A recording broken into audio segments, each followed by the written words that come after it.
Assalamualaikum warahmatullahi wabarakatuh. Apa kabar Anda? Kembali berjumpa dengan saya, Heris bin Arif. Mudah-mudahan Anda masih tetap bersemangat, tidak lempar handuk seperti Menko Polhukam Mahfud MD ini. Karena Assalamualaikum, Bang Said Didu. Waalaikumsalam. Iya, ini saya baca berita soal Pak Mahfud, katanya dia tidak bisa, kalau penegakan hukum jelek, beliau tidak bisa apa-apa, presiden juga tidak bisa apa-apa. Ini apa isyaratnya ini? Apakah memang betul seperti yang saya duga tadi, lempar handuk, atau ada isyarat lain?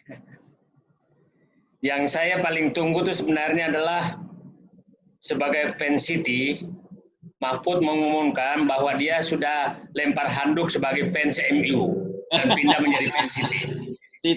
City yang Anda maksud itu Manchester City ya, gitu ya? Ya, itu yang saya tunggu, itu yang paling saya tunggu. Mudah-mudahan 1-2 hari ini beliau menyatakan saya sudah nggak hands up terhadap mendukung MU dan saya pindah mendukung City. Itu yang saya tunggu-tunggu. Oke. Bisa tunggu.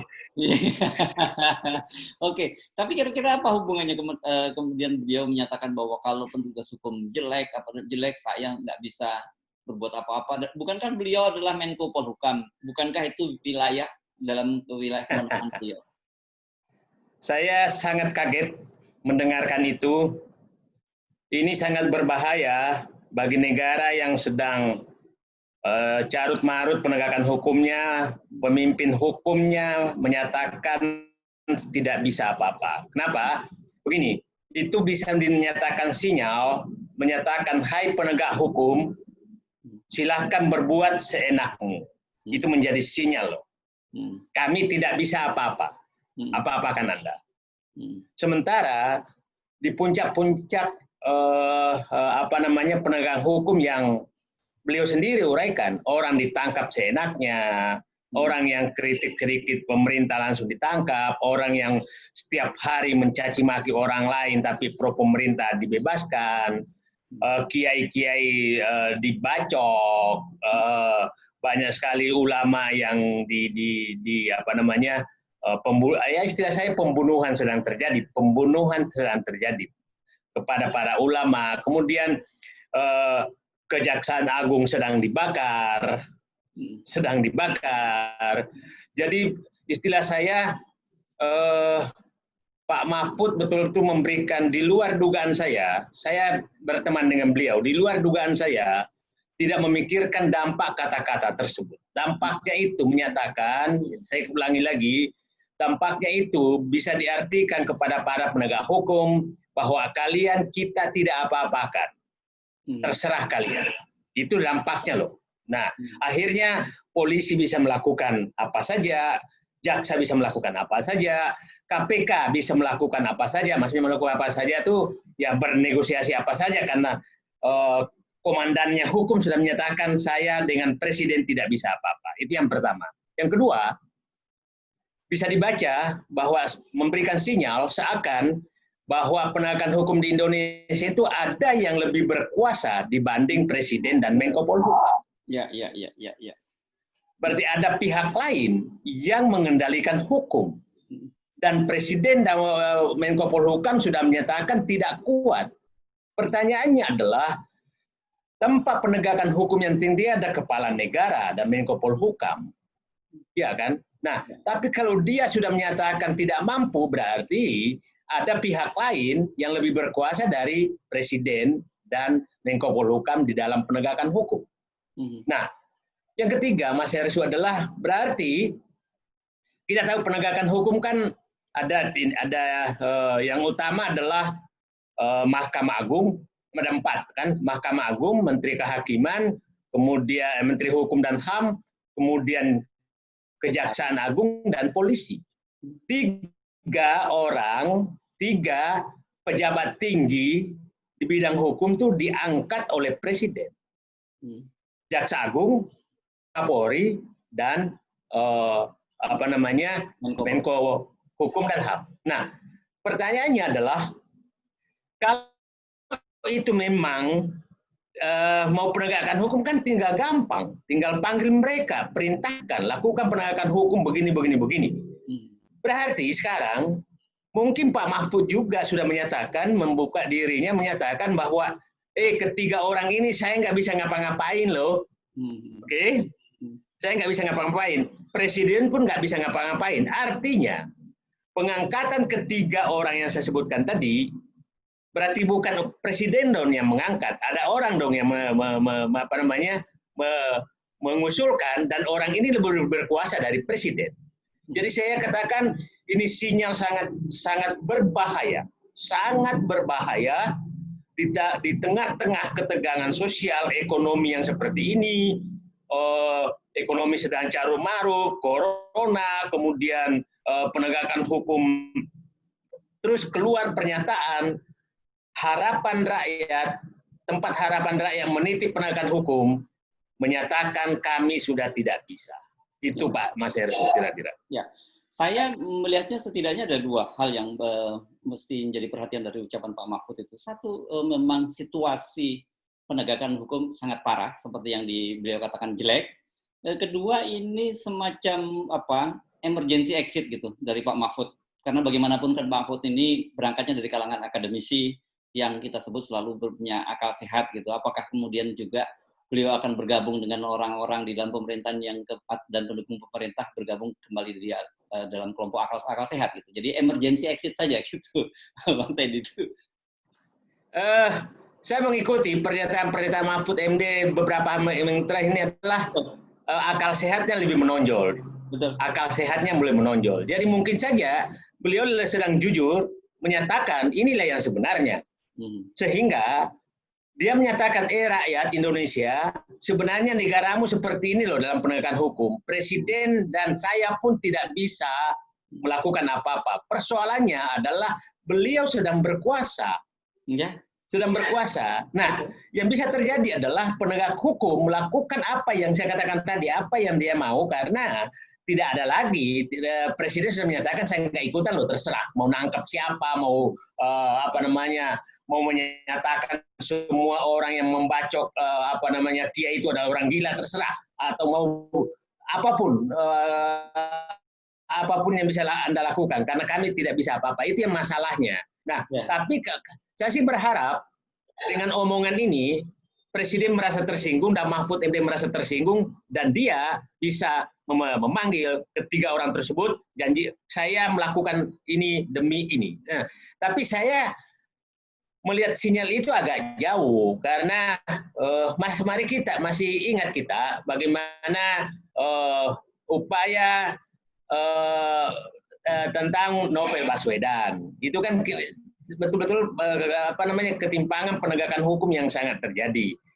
Tapi yang menarik sebenarnya, di sisi lain menyatakan tidak bisa berbuat apa-apa, tapi di sisi lainnya dia berusaha mengkooptasi semuanya, mengkooptasi semua lembaga. Kita tahu KPK sudah berhasil dikooptasi dengan kekuasaan presiden, bahwa Dewan Pengawas ditentukan oleh presiden, gitu kan. Dewan Pengawas mengawasi pimpinan KPK, mau menyadap harus izin Dewan Pengawas. Jadi kalau presiden menyatakan jangan kau sadap nomor HP-nya Said Didu, maka amanlah Said Didu, kan kira-kira begitu. Nah, jangan OTT kan, jangan lakukan OTT terhadap Mas Hersu amanlah, dan itu orang-orang presiden itu. Nah, kedua adalah DPR juga sudah diamputasi oleh presiden. Berarti apakah yang dilakukan ini atas perintah juga terhadap orang yang berkuasa, terhadap kepolisian, terhadap BIN, terhadap Jaksa Agung, dan terhadap Menteri Kumham. Jadi, orang bisa menyatakan sekarang, mengkonfirmasi bahwa apa yang diucapkan selama ini, bahwa yang di publik menyatakan bahwa negara ini betul dipimpin oleh boneka. Itu bisa dianalogikan begitu. Berarti kemarin itu pengumuman tentang penegakan hukum, Presiden dan Menko Polhukam hanyalah boneka yang tidak bisa melakukan apa-apa. Ya, jadi ini sebenarnya memang cukup serius ya ditangkap oleh publik, karena ini satu memberikan sinyal gitu apa yang sebenarnya terjadi di dalam pemerintahan, dan yang kedua ini menunjukkan bahwa Pak Mahfud itu sudah putus asa kan gitu, hopeless gitu ya. Yap. Saya pikir sekarang penyidik semua penegak hukum menyatakan semua dengan menepuk dada. Presiden dan Menko Polhukam itu nggak bisa ngapa-ngapain terhadap saya. Tergantung saya mau apa. Nah, kalau penegakan hukum benar lagi bagus, itu bagus. Tapi ini kan lagi penegakan hukum, lagi betul-betul carut-marut yang seperti dikatakan Pak Mahfud sendiri. Itu benar-benar was-was benar saya dengan pernyataan itu. Bayangkan, berarti ini bisa menangkap siapa saja, bisa membebaskan siapa saja, karena kepala negara pemimpin negara menyatakan sinyal terserah kau. Itu Pak ini saya. Jadi saya katakan kata-kata kami tidak bisa itu bisa diartikan oleh penyidik bahwa terserah kau. Terserah kau itu terserah kau para penegak hukum, terserah kamu. Saya tidak akan lakukan apa-apa. Ya. Presiden kan melalui juru bicara bagian KSP selalu berlindung di balik kalimat bahwa beliau tidak mau campur tangan atau intervensi dalam soal penegakan. Gitu. Ini kan logika yang secara umum, ya secara teorinya memang betul seperti itu. Tetapi dalam prakteknya kan sebenarnya Presiden itu punya penguasa yang punya kekuasaan yang sangat besar dan bisa melakukan apa saja di negara ini. Prinsip itu bercampur tangan terhadap proses hukum, bukan merasa terhadap penegakan hukum. Berbeda loh. Proses hukum itu adalah proses orang sudah dalam proses pengadilan, dalam proses ini, itu dalam proses penyidik, proses hukum. Pada saat sudah masuk proses hukum, pemerintah nggak boleh campur tangan. Tapi proses penegakan hukum, prinsip-prinsip penegakan hukum, pemerintah harus campur tangan. Campur tangan menyatakan saya ingin para koruptor ditangkap semua tanpa pandang bulu. Itu campur tangan. Saya ingin menyatakan bahwa orang-orang yang kritis ke pemerintah itu jangan dilakukan apapun karena itu adalah hak konstitusional mereka sesuai dengan Undang-Undang Dasar 45. Nah, itu namanya arah penegakan hukum, Tapi kemarin sudah menyatakan saya penegak hukum tidak bisa berbuat apa-apa. Nah, kalau prinsip-prinsip penegakan hukum sudah dilanggar, yang diarahkan itu ya Presiden memberhentikan dong orang-orang yang, karena prinsip ini yang tidak boleh campur adalah proses hukum. Tapi prinsip penegakan hukum harus turun tangan kepala negara, nggak bisa nggak. Ya. Jadi kira-kira kalau kemudian publik bertanya untuk apa saya memilih presiden dan untuk apa seorang Mahfud MD ditunjuk menjadi Menko Polhukam kalau kemudian dia menyatakan bahwa sekalian presiden dan saya pun tidak bisa melakukan penegakan hukum, jadi satu hal yang sangat aneh kan gitu. Saya sih mengharap ada pengumuman lain dari Mahfud MD dari pernyataan ini. Kira-kira saya tidak bisa melakukan apa-apa karena memang penegak hukum dikendalikan oleh orang si A itu. Itu baru menarik gitu loh. Nah, dan si A ini ditakuti oleh presiden, kira-kira begitu. Iya. Oke, biasanya kita akan tunggu penjelasan berikutnya karena kan kita tahu dulu waktu heboh soal tweet bahwa malaikat pun kalau masuk pemerintahan jadi iblis kan, kemudian Pak Mahfud menyatakan itu kan dulu gitu. Sekarang sudah berubah. Yang sekarang kan bilang itu kan kemarin gitu, hari ini udah berubah lagi. Iya. Ya mudah-mudahan Pak Mahfud akal sehatnya menonjol dan terus bersuara yang sebenarnya. Ya, saya menunggu pernyataan berikutnya. Makasih. Saya kira kita tidak bosan-bosannya akan menyambut baik sejumlah tokoh yang menyatakan yang kembali siuman dan kembali ke jalan akal sehat ya. Bung Said hidup, kita terbuka gitu. Welcome. Welcome. Baik. Terima kasih Bung Said hidup. Terima kasih. Wassalam.